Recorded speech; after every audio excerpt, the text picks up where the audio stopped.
తిరుమల శ్రీవారిని ఏపీ హోంమంత్రి అనిత కుటుంబ సభ్యులతో దర్శించుకున్నారు. హోంమంత్రి అనిత శ్రీవారికి ప్రత్యేక పూజలు నిర్వహించి మొక్కులు చెల్లించుకున్నారు.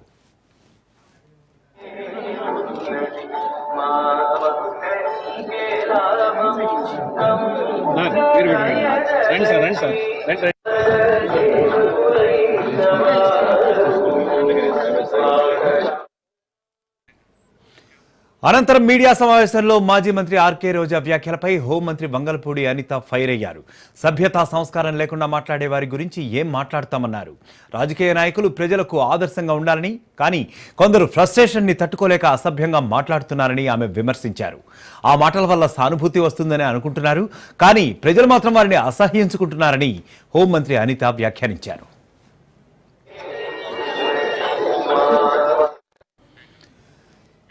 ఇక పెద్దిరెడ్డి రామచంద్రారెడ్డి గన్మెన్ సస్పెండ్ వ్యవహారాన్ని తప్పు పట్టాల్సిన అవసరం లేదని మంత్రి అనిత చెప్పుకొచ్చారు. గన్మెన్ అనే వారిని వ్యక్తిగత భద్రత కోసం ఇస్తారని, అలాంటి వారిని అటెండర్లా వాడుకోవడాన్ని తప్పుపట్టారు. ఎవరైనా పెద్దిరెడ్డి మీదే దాడికి ప్రయత్నిస్తే గన్మెన్ ఎలా కాపాడుతారని ప్రశ్నించారు. ఎన్డీఏ కూటమి ప్రభుత్వంలో ఉద్యోగులు ఎవరిని తొత్తులుగా పనిచేయాల్సిన అవసరం లేదని, నిజాయితీగా పని చేసుకోవాల్సిన వెల్లడించారు. అయితే రాష్ట్రం మీద దుష్టశక్తుల కళ్లు పడకుండా ఉండాలని ఆ దేవుణ్ణి కోరుకున్నారని మంత్రి వంగలపూడి అనిత పేర్కొన్నారు.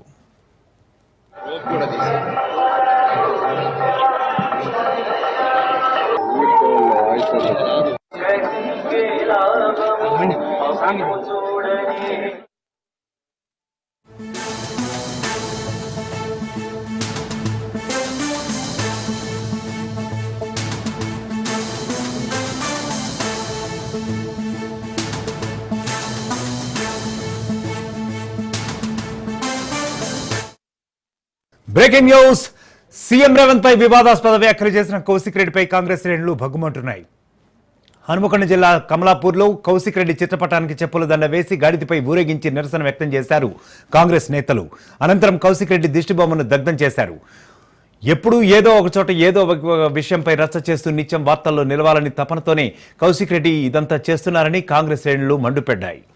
కౌశిక్ రెడ్డికి రోజులు దగ్గర పడ్డాయని కాంగ్రెస్ నేతలు హెచ్చరించారు.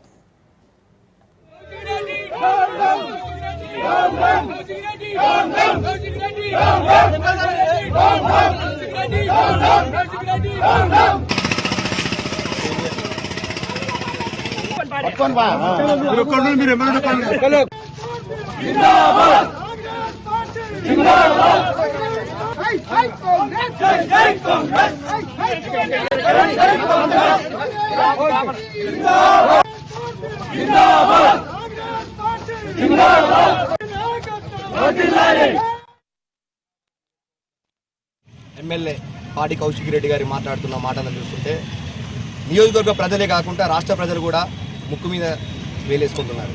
ఎందుకంటే కౌశిక్ రెడ్డి గత కొంతకాలం నుంచి వెళ్ళి కేటీఆర్ కామ తీట రేపులు చేసే ఒక నాయకునితో తిరుగుతున్నాడు కనుక అతనికి అవే కళ్ళల్లో కనబడుతున్నాయి కనుక ఈరోజు అతనితో ఎక్కడికైనా ఈ విషయాలపై వెంట ఉండిపోయి చూసి కళ్ళన్నీ ఖరాబ్ అయిపోయి ఎవరిపై చెప్పాలో చెప్పలేక పాపం నిద్ర లేవంగానే గుర్తుకొచ్చి ఒక ప్రెస్ మీట్ పెట్టి రేవంత్ రెడ్డిపై తప్పుడు ఆరోపణలు చేస్తున్నారు కావచ్చు.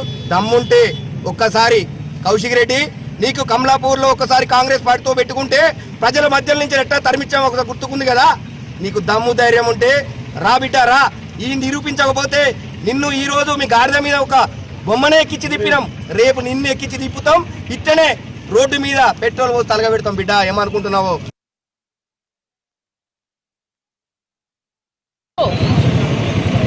పిచ్చి వాళ్ళ మధ్యలో ఉండి ఇష్టం వచ్చినట్లు రేవంత్ రెడ్డి గారిని మాట్లాడుతున్నారు. రేవంత్ రెడ్డి గారిని విమర్శించే హక్కు కానీ, అధికారం కానీ, స్థాయి కానీ మీకు లేదు. రేవంత్ రెడ్డి గారిని మాట్లాడిన ప్రతి మాటను మీరు ఖచ్చితంగా క్షమాపణ కోరుకోవాలని, ముక్కు భూమికి రాయాలని నేను డిమాండ్ చేస్తున్నాను. జై కాంగ్రెస్, జై రేవంత్ అన్న.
బ్రేకింగ్ న్యూస్ చూస్తున్నాం. కడప జిల్లా గండికోట మైనర్ బాలిక హత్య కేసు ఇంకా వీడట్లేదు. 13 రోజులు గడిచినా కూడా కేసు విచారణ ఇంకా కొలికి రావట్లేదు. తాజాగా డీఐజీ కోయ ప్రవీణ్ బాలిక హత్య కేసుపై స్పందించారు. ఇంకా ఎలాంటి క్లూస్ దొరకలేదని, అందుకే విచారణ ఆలస్యం అవుతోందని చెప్పుకొచ్చారు. బాలిక హత్య కేసు విచారణ ఇంకా కొనసాగుతోందన్నారు. టవర్ డంప్స్ ఆధారంగా విచారణ చేస్తున్నామన్న ఆయన టెక్నికల్ ఎవిడెన్స్ కోసం లోతైన విచారణ చేస్తున్నామని అన్నారు. కుటుంబ సభ్యుల పాత్ర ఏదైనా ఉందా అనే కోణంలో కూడా విచారణ జరుగుతోందని చెప్పారు. ఇప్పటివరకు 350 మందిని విచారించామని, ఇంకా 60 మందిని విచారించాల్సి ఉందన్నారు.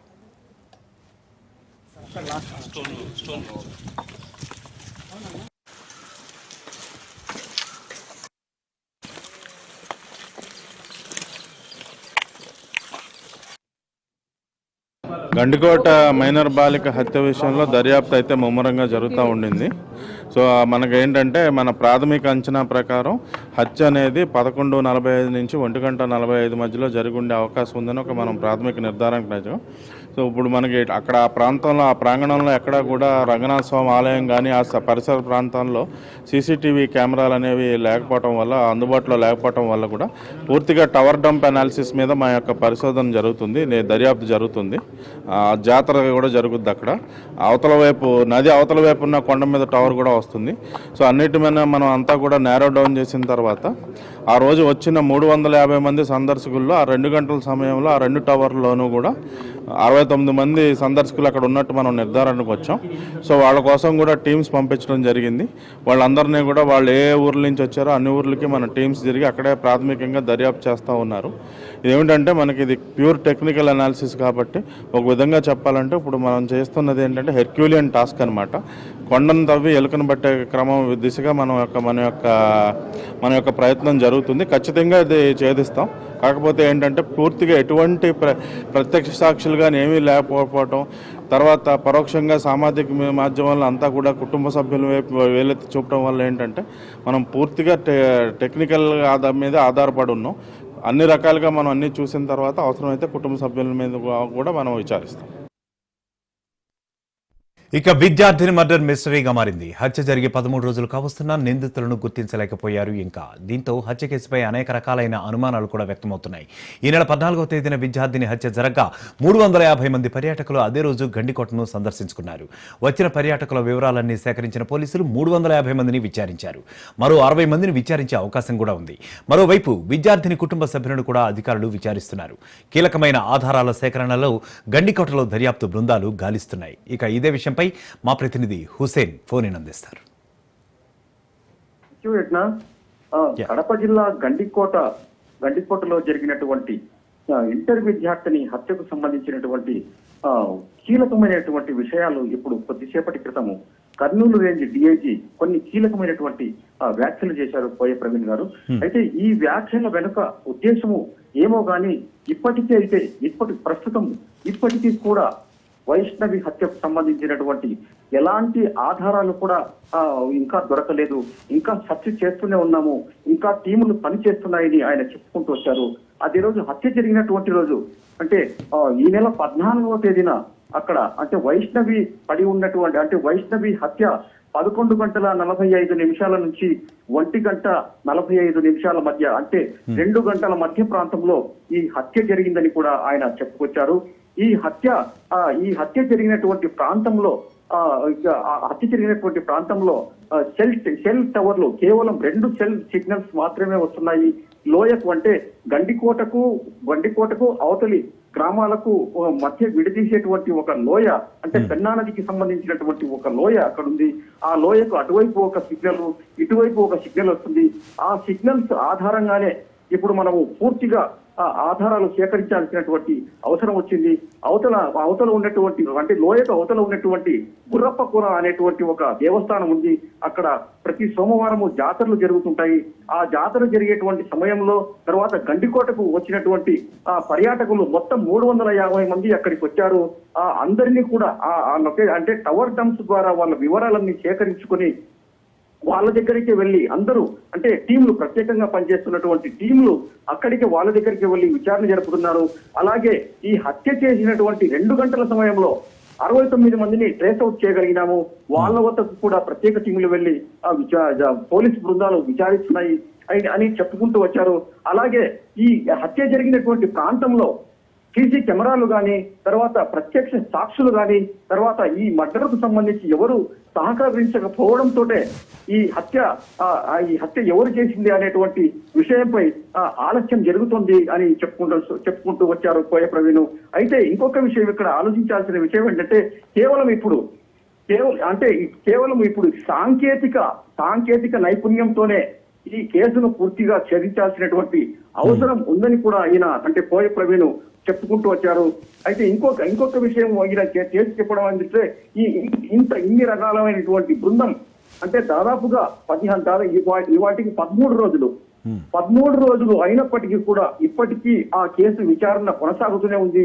ఈ కేసు విచారణ బట్టి చూస్తే కనుక అంటే పోలీసు శాఖకు కొండను తవ్వి ఎలుకను పట్టేటువంటి చందంగా ఈ కేసు వ్యవహారం తయారైంది. అయితే ఈ కేసు వ్యవహారంలో కొన్ని సామాజిక మాధ్యమాలు అనేక రకమైనటువంటి పుకార్లు కూడా బయటకు తీశాయి. అవునండి, థ్యాంక్ యూ. యా హుసేన్ చెప్పండి. అంటే ముఖ్యంగా కొంతమంది అనుమానితుల్ని వివిధ రకాలైనటువంటి సామాజిక మాధ్యమాల్లో కూడా యాక్చువల్గా కొంతమంది అనుమానితులు అరెస్ట్ చేస్తాం అన్నట్టుగా కూడా మరి రకరకాలైనటువంటి వచ్చాయి. ఇవన్నీ రూమర్స్ ఏనంటారా? అంటే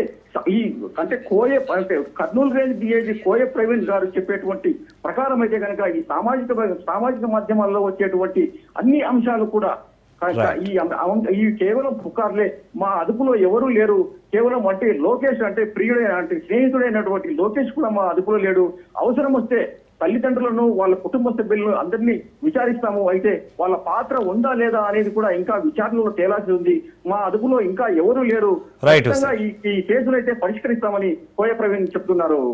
రైట్ హుసేన్, థ్యాంక్ యూ.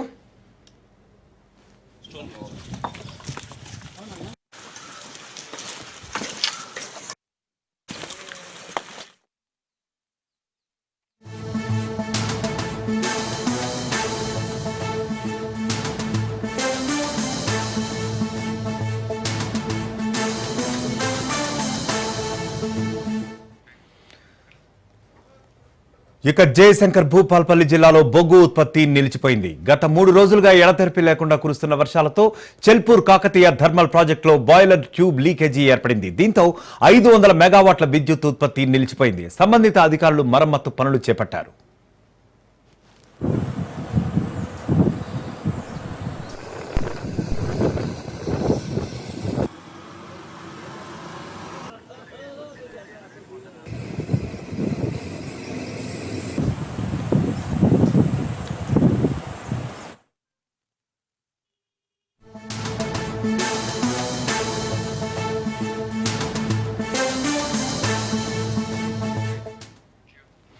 మాజీ మంత్రి ఆర్కే రోజా వ్యాఖ్యలపై హోంమంత్రి వంగలపూడి అనిత ఫైర్ అయ్యారు. సభ్యతా సంస్కారం లేకుండా మాట్లాడే వారి గురించి ఏం మాట్లాడతామన్నారు. రాజకీయ నాయకులు ప్రజలకు ఆదర్శంగా ఉండాలని, కానీ కొందరు ఫ్రస్ట్రేషన్ ని తట్టుకోలేక అసభ్యంగా మాట్లాడుతున్నారని విమర్శించారు. ఆ మాటల వల్ల సానుభూతి వస్తుందని అనుకుంటున్నారు, కానీ ప్రజలు మాత్రం వారిని అసహ్యించుకుంటున్నారని హోంమంత్రి అనిత అన్నారు.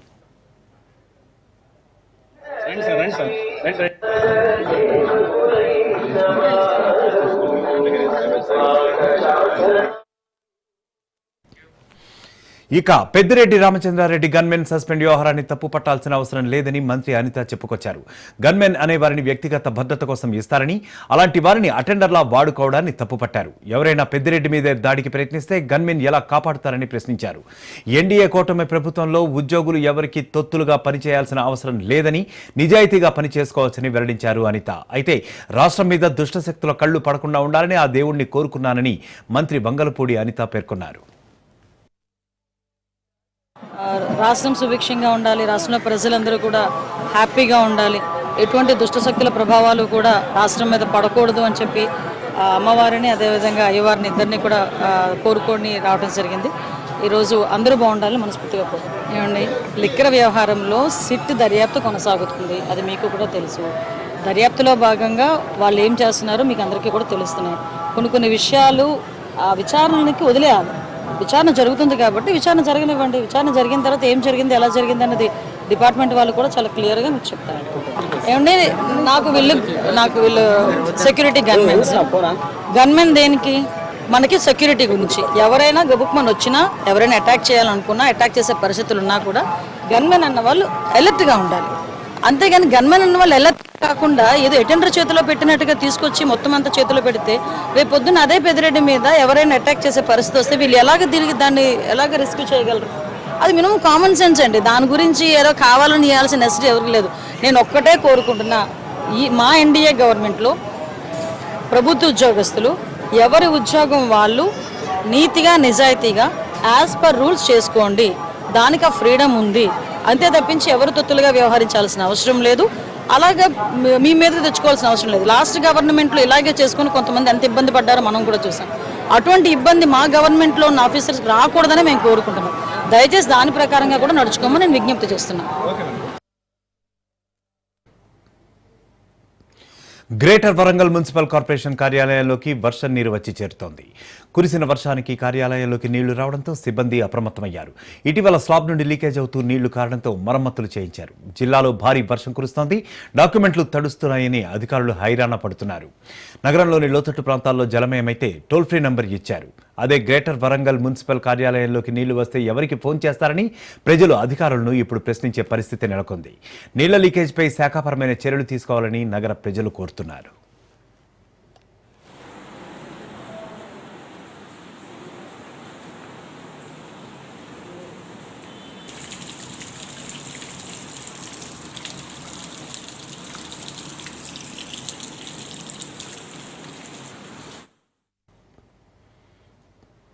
హైదరాబాద్ ఆసిఫ్ నగర్ పోలీస్ స్టేషన్ పరిధిలోనే మెహదీపట్నం ఆర్టీసీ డిపో ఎదురుగా ఉన్న మెహదీపట్నం ఫంక్షన్ హాల్ వద్ద ఉద్రిక్త పరిస్థితులు చోటు చేసుకున్నాయి. తెలంగాణ హౌసింగ్ బోర్డు కార్పొరేషన్ కు చెందిన అధికారులు మెహదీపట్నం ఫంక్షన్ హాల్ యాజమాన్యం మధ్య తోపులాట జరిగింది. ఈ తోపులాటలో ఆర్ జగదీశ్వరరావు అనే అసిస్టెంట్ ఎస్టేట్ ఆఫీసర్ స్పృహ తప్పి కింద పడిపోయాడు. వెంటనే తోటి ఉద్యోగులు అతన్ని స్థానిక ఆసుపత్రికి తరలించారు. చికిత్స పొందుతూ ఆర్ జగదీశ్వరరావు మృతి చెందాడు. మెహదీపట్నం ఫంక్షన్ హాల్ యాజమాన్యం గత 8 సంవత్సరాలుగా హౌసింగ్ బోర్డుకు డబ్బులు చెల్లించకపోవడంతో 1,50,00,000 వరకు బకాయిలు ఉన్నాయి. కోర్టు ఆర్డర్తో ఫంక్షన్ హాల్ను సీజ్ చేసేందుకు హౌసింగ్ బోర్డు అధికారులు మెహదీపట్నానికి వచ్చారు. సీజ్ చేసే క్రమంలోనే అధికారులు ఫంక్షన్ హాల్ యాజమాన్యం మధ్య తోపులాట జరగడంతో అసిస్టెంట్ ఎస్టేట్ ఆఫీసర్ జగదీశ్వరరావు కింద పడి చనిపోయారు. సరైన పోలీస్ ఫోర్స్ లేదని హౌసింగ్ కార్పొరేషన్ సభ్యులు ఆగ్రహం వ్యక్తం చేశారు.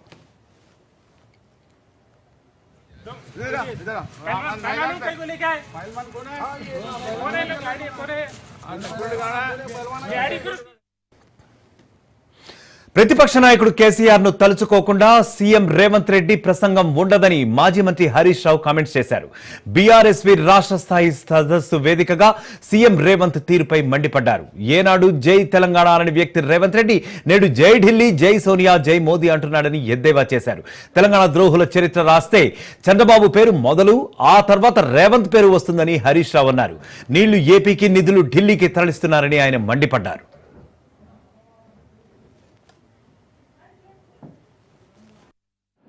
ఏంటిది? కృష్ణా గోదావరి 2 నదుల మీద అటు తెలంగాణ కానీ ఇటు ఆంధ్రప్రదేశ్ కానీ ఏ రాష్ట్రమైనా కొత్త ప్రాజెక్టు కట్టాలంటే సంబంధిత రివర్ మేనేజ్మెంట్ బోర్డు ఒప్పుకోవాలి. అదేవిధంగా అపెక్స్ కౌన్సిల్ ఒప్పుకోవాలి. గోదావరి నది మీద GRMB Godavari river management board ఉంటుంది. కృష్ణా నది మీద KRMB Krishna river management board ఉంటుంది. సో ఆ నది మీద ఏదైనా ఒక కొత్త ప్రాజెక్టు చేపడితే ఆ బోర్డు అనుమతి తీసుకోవాలి. బోర్డులు ఎవరు ఉంటారు? కేంద్రానికి చెందిన ఇంజనీర్లు, తెలంగాణ ఇంజనీర్లు, ఆంధ్రప్రదేశ్ ఇంజనీర్లు, ముగ్గురు ఉంటారు. దాని ఆమోదం పొందాలి. తెలంగాణ ముఖ్యమంత్రి, ఆంధ్రప్రదేశ్ ముఖ్యమంత్రి సభ్యులుగా అపెక్స్ కౌన్సిల్ ఉంటుంది. ఇటు బోర్డు ఒప్పుకోవాలి, అటు అపెక్స్ కౌన్సిల్ ఒప్పుకుంటేనే కొత్త ప్రాజెక్టు ఏ రాష్ట్రమైనా ప్రారంభించాలి అనేది పార్లమెంట్లో మన రాష్ట్రం ఏర్పడ్డప్పుడు బిల్లు పాస్ అయినప్పుడు విభజన చట్టంలో పొందుపరచడం జరిగింది. సో దాని ప్రకారంగా ఇప్పుడు వాళ్ళు గోదావరి బంకచెర్ల కట్టమంటున్నారు. మరి గోదావరి బంకచెర్లకు GRMB అనుమతి తీసుకోవాలి కదా, అదేవిధంగా అపెక్స్ కౌన్సిల్ అనుమతి తీసుకోవాలి కదా. ఏదీ లేదు, GRMB అనుమతి లేదు, అపెక్స్ కౌన్సిల్ అనుమతి లేదు. ఢిల్లీ మా చేతులు ఉంది కదా అని రాత్రికి రాత్రి డైరెక్ట్ గా DPR ను CWCకి పంపిండ్రు, టెండర్లు పిలిచే కార్యక్రమాన్ని ప్రారంభిస్తున్నారు.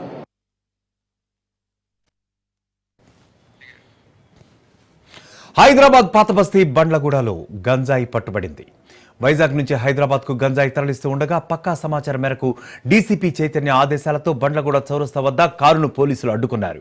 కారులో ప్యాకింగ్ చేసిన 25 కిలోల గంజాయి లభ్యమైంది. పోలీసులు గంజాయిని స్వాధీనం చేసుకున్నారు. కారులో ఉన్న వ్యక్తులను పోలీసులు అరెస్ట్ చేశారు.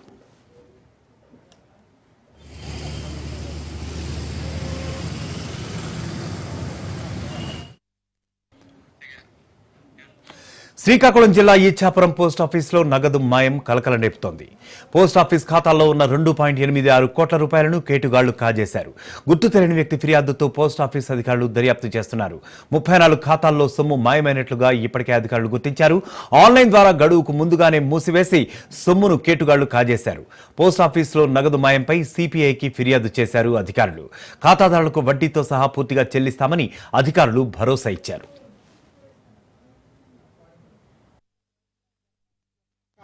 సాఫ్ట్వేర్లో అలా జరిగితేనే ఈ ఆన్లైన్ క్లాజులన్నీ జరుగుతాయని భావించి డివిజనల్ లెవెల్ అధికారులు అందరూ, సూపరింటెండెంట్ గారు అందరూ కూడా ఇలా జరగవచ్చు అనే ఒక ఆలోచనతో మొత్తం చెక్ చేస్తే అప్పుడు ఏవైతే అకౌంట్లు మీకు చూపించానో ఈ 2030లో మెచ్యూరిటీ పీరియడ్ ఉంది. 16 lakhs రావాలి 2030కి. కానీ ఇప్పుడు ఏదో స్కీమ్ అయింది, అకౌంట్ నెంబర్ కొడితే నిల్ అనేసి వస్తుంది. పాన్ ఇండియా జరిగిందా అంటే లేదు, పాన్ ఇండియా కాదు, ఇచ్చాపురంలోనే జరిగింది. ఇచ్చాపురం బ్రాంచ్లోనే 34 members ఉన్నారు నాతో పాటు. అందరిది ఎవరిది 5 lakhs, ఎవరిది 10 lakhs, ఎవరిది అలా 8 lakhs పెద్ద పెద్ద అమౌంట్ టార్గెట్ చేసి ఖాళీ చేసేసి ఉన్నారు. నా ప్రమేయం లేకుండా అమౌంట్ విత్డ్రా అయిపోయింది ఏంటి అని అడిగితే మాకు తెలియదు, మీరు ఎక్నాలెడ్జ్మెంట్ కింద ఒక సైన్ చేసి పెట్టండి, పాస్బుక్లు ఇవ్వండి, ఒరిజినల్ పాస్బుక్ ఇవ్వండి, మేము ఇస్తాము మళ్ళా మీకు అనేసి చెప్తున్నారు. అది ఎప్పుడు వస్తుందో ఏంటో కూడా తెలియదు. ఇటువంటి ఆన్లైన్ మోసాలు ఇంకా ఎన్ని పోస్ట్ ఆఫీస్లో జరిగి ఉంటాయి, మొత్తం డివిజన్ మొత్తంగా మేమందరం కూడా ఎంక్వైరీ చేస్తున్నామండి. అందులో భాగంగా ఈరోజు కస్టమర్లకి మేము అప్రోచ్ అయ్యాం. ఇక ఏపీలో దిగజారిన ఆర్థిక పరిస్థితిపై వైసీపీ అధినేత మాజీ సీఎం వైఎస్ జగన్ ఆందోళన వ్యక్తం చేశారు. 2025-26 ఆర్థిక సంవత్సరపు మొదటి త్రైమాసికంలో ఏపీ ఆర్థిక పరిస్థితి తీవ్రంగా దిగజారిపోయిందని గణాంకాలతో సహా తెలిపారు జగన్. కాగ్ విడుదల చేసిన మంత్లీ కీ ఇండికేటర్ ప్రకారం రాష్ట్ర ఆర్థిక స్థిరత్వం ప్రమాదంలో ఉందని వైఎస్ జగన్ అభిప్రాయపడ్డారు. ఆ నివేదికలో రాష్ట్ర ప్రభుత్వ ఆదాయ వనరులు అత్యంత మందగమనం చూపించాయన్నారు. జీఎస్టీ, సేల్స్ ట్యాక్స్ ఆదాయాలు గత సంవత్సరం ఇదే కాలంతో పోల్చితే తక్కువగా ఉన్నాయని తెలిపారు.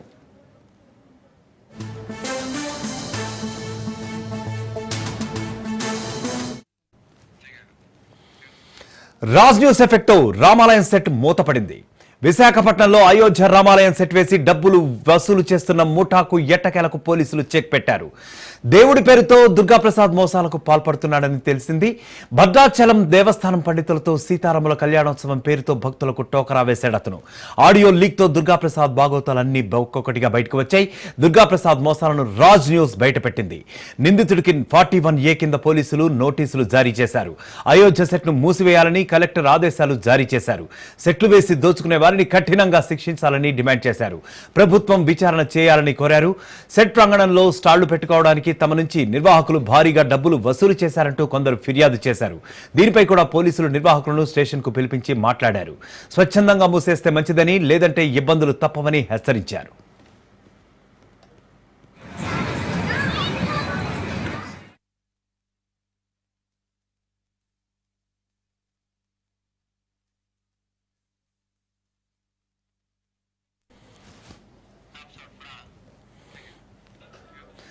ఇక గోవా గవర్నర్ గా అశోక్ గజపతిరాజు ప్రమాణం చేశారు.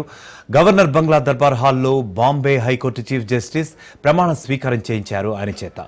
ఈ కార్యక్రమానికి కేంద్ర మంత్రి రామ్మోహన్ నాయుడు, ఏపీ మంత్రులు లోకేష్, సంధ్యారాణి, కొండపల్లి శ్రీనివాస్ హాజరయ్యారు.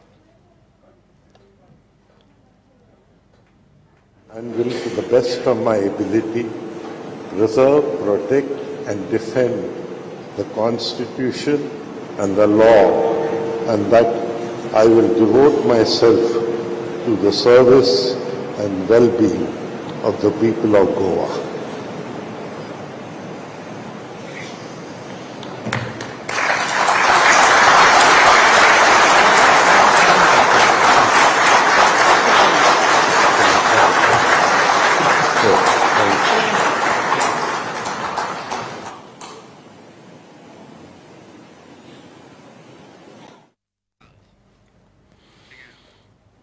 అనిల్ అంబానీ గ్రూప్ సంస్థలపై ఈడీ మరోసారి దాడులు చేస్తోంది. మనీ లాండరింగ్ నిరోధక చట్టం కింద 3,000 కోట్ల బ్యాంకు రుణ మోసం కేసులో భాగంగా ఈ దాడులు జరుగుతున్నాయి. ఢిల్లీ, ముంబైలలోని 50 కంపెనీలు, 35 కార్యాలయాలపై ఇప్పటికే దాడులు జరిగాయని నివేదికలు చెబుతున్నాయి. ఈ దాడులు యెస్ బ్యాంక్ నుంచి అనిల్ అంబానీ గ్రూప్ కంపెనీలకు అందిన రుణాలకు సంబంధించినవని తెలుస్తోంది. ముఖ్యంగా 2017-2019 మధ్యకాలంలో యెస్ బ్యాంక్ నుండి 3,000 కోట్ల రూపాయల రుణాలు తీసుకున్నారని, వాటిలో మనీ లాండరింగ్ జరిగిందని ఆరోపణలు ఉన్నాయి. ఈ కేసులో భాగంగా 25 మంది వ్యక్తులను కూడా ప్రశ్నించినట్లుగా తెలుస్తోంది. అనిల్ అంబానీకి చెందిన రిలయన్స్ గ్రూప్ ఈ దాడులపై స్పందిస్తూ పాత లావాదేవీలకు సంబంధించిన ఆరోపణల ఆధారంగా ఈ సోదాలు జరుగుతున్నాయన్నారు. రిలయన్స్ పవర్, రిలయన్స్ ఇన్ఫ్రాస్ట్రక్చర్ సంస్థలకు రిలయన్స్ కమ్యూనికేషన్, రిలయన్స్ హోమ్ ఫైనాన్స్లతో ఎలాంటి సంబంధం లేదని తెలిపింది. ప్రస్తుతం రిలయన్స్ కమ్యూనికేషన్ దివాలా ప్రక్రియలో ఉందని, దీనిపై పూర్తి వివరాలను విచారణలో తెలియజేస్తామని వివరించింది.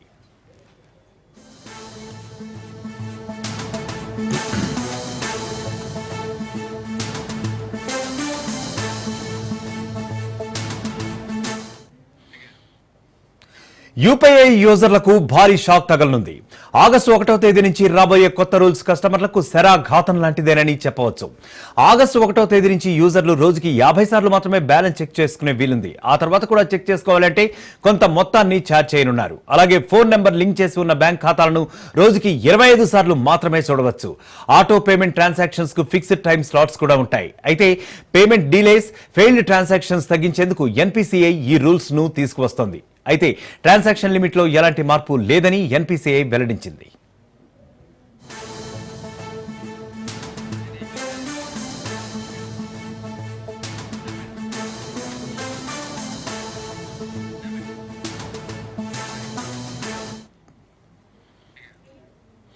ఉమ్మడి వరంగల్ జిల్లాలో వర్షం దంచి కొడుతోంది. గత 3 రోజులుగా ఎడతెరపి లేకుండా కురుస్తున్న వర్షాలతో జిల్లాలోని చెరువులు, కుంటలు నిండు కుండల్లా మారిపోయాయి. భీమునిపాదం, బొగతా జలపాతానికి భారీగా వరద నీరు వచ్చి చేరుతోంది. జలధారాలతో కొత్త రూపాన్ని సంతరించుకుని పర్యాటకులను ఆకర్షిస్తున్నాయి జలపాతాలు. నిన్నటి బొగతా జలపాతానికి సందర్శకులకు అనుమతి ఇవ్వడం లేదు. వరంగల్, హనుమకొండ, భూపాల్పల్లి, మానుకోట, ములుగు జిల్లాల్లో జోరుగా వాన కురుస్తోంది. వాగులు, వంకలు పొంగి పొర్లుతున్నాయి. కుండపోత వర్షంతో కాళేశ్వరం, మేడిగడ్డ, లక్నవరం, పాకాల చెరువు, మున్నేరులకు భారీ వరద వచ్చి నీరు చేరుతోంది. బయ్యారం చెరువు, జంపన్న వాగులకు కూడా వరద పోటెత్తుతోంది.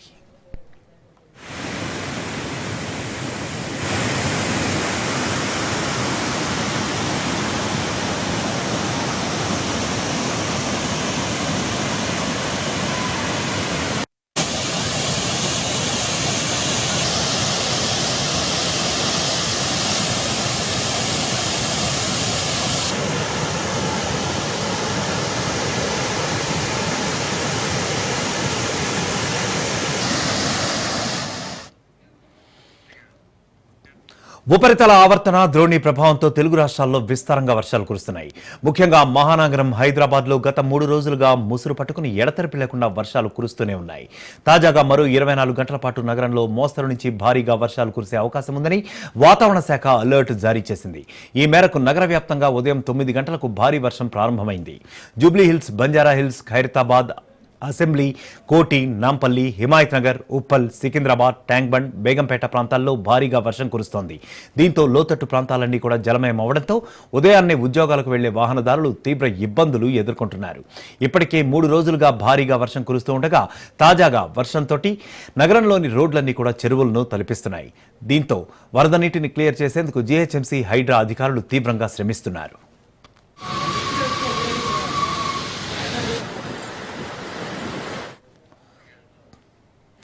తీవ్ర అల్పపీడనం వాయుగుండంగా బలపడి వాయువ్య బంగాళాఖాతంలోకి ప్రవేశించింది. తర్వాత 2-3 గంటల వ్యవధిలోనే పశ్చిమ బెంగాల్, బంగ్లాదేశ్ పరిసరాల్లో తీరం దాటింది. రానున్న 24 గంటల్లో పశ్చిమ బెంగాల్, ఉత్తర ఒడిశా, జార్ఖండ్ దిశగా పయనించనుంది. వాయుగుండం ప్రభావంతో కోస్తాలో అనేక చోట్ల మేఘాలు ఆవరించాయి. ఉత్తరాంధ్రలో పలుచోట్ల వర్షాలు కురిశాయి. ఉత్తర కోస్తాలోని ఓడరేవుల్లో 3వ నంబరు భద్రతా సూచికను ఎగురవేశారు. వాయుగుండం ఉత్తర ఒడిశా దిశగా రానున్నందున ఉత్తర కోస్తా, దక్షిణ ఒడిశాల్లో అక్కడక్కడ భారీగా వర్షాలు కురుస్తాయని వాతావరణ శాఖ అంచనా వేస్తోంది. ఉత్తర కోస్తాల్లో ఎక్కువ చోట్ల, దక్షిణ కోస్తా, రాయలసీమల్లో పలుచోట్ల వర్షాలు కురుస్తాయని వెల్లడించింది. ఉత్తర కోస్తాలో భారీ వర్షాలు కురుస్తాయని పేర్కొంది. గంటకు 40-50 కిలోమీటర్ల వేగంతో బలమైన గాలులు వీచే అవకాశం ఉందని, మత్స్యకారులు చేపల వేటకు వెళ్లరాదని హెచ్చరించింది. కాగా వాయుగుండం తూర్పు భారతం మీదుగా వాయువ్య భారతం వైపు పయనించి బలహీనపడ్డ తర్వాత వచ్చే వారంలో బంగాళాఖాతంలో మరో అల్పపీడనం ఏర్పడనుందని వాతావరణ నిపుణులు ఒకరు తెలిపారు.